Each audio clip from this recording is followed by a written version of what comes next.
Hello everyone, चाहत है आपकी आप भी इंग्लिश बोलें। Here I am your English buddy Ollie. Welcome to out loud English. Let's begin.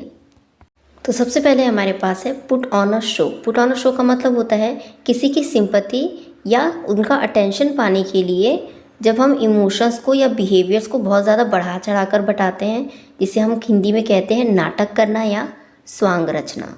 ठीक है, एग्जाम्पल देखेंगे। She started crying just to put on a show. मतलब सिर्फ नाटक करने के लिए, स्वांग रचने के लिए उसने जो है रोना शुरू कर दिया। She started crying just to put on a show. इसके बाद है he is not really angry, he is just putting on a show. यानी वो सच में नाराज़ वाराज नहीं है, वो सिर्फ स्वांग रच रहा है या सिर्फ नाटक कर रहा है। He is not really angry, he is just putting on a show. इसके बाद नेक्स्ट है हमारे पास drop the act. Drop the act का मतलब होता है स्टॉप प्रिटेंडिंग, यानी कि प्रिटेंड करना, दिखावा करना, नाटक करना बंद करो। जैसे कई बार कोई बीमार होने का नाटक कर रहा है, हमें बोलना है अरे नाटक बंद करो, हमें सब पता है, तब भी आप यूज़ कर सकते हैं ड्रॉप द एक्ट।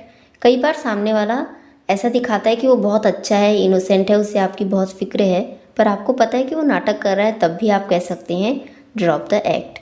चलिए एग्जाम्पल देखते हैं। Drop the act, I know you are not actually sick. मतलब नाटक करना बंद करो, मुझे पता है तुम सच में बीमार नहीं हो। Drop the act, I know you are not actually sick. इसी का दूसरा एग्जाम्पल लेंगे। You can drop the act with me, I know the truth.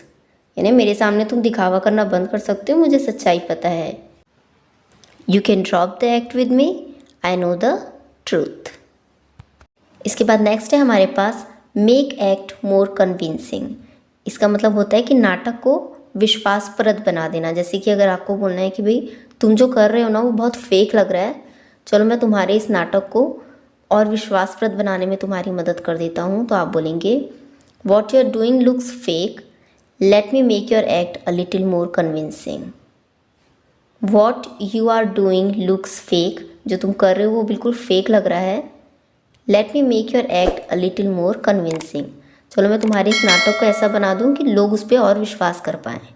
ठीक है, उसके बाद नेक्स्ट है he tried to look innocent and his lawyer help make the act more convincing. यानी कि कोर्ट रूम में मान लीजिए कोई केस चल रहा है, ठीक है, तो सामने वाला जो है इनोसेंट, एकदम भोला भाला मासूम दिखने की कोशिश कर रहा है, और उसका जो लॉयर है वो ऐसी दलीलें दे रहा है जिससे लोग कन्विंस हो जाएं कि हाँ भाई ये सच में जो है इनोसेंट इंसान है। तो क्या है, he tried to look innocent, वो इनोसेंट दिखने की कोशिश कर रहा था। And his lawyer helped make the act more convincing, और उसके लॉयर ने उसकी हेल्प करी कि वो जो इनोसेंट दिखने का एक्ट कर रहा है वो और विश्वासप्रद लगे। ठीक है, like, share, comment, subscribe. See you in the next video. Bye bye.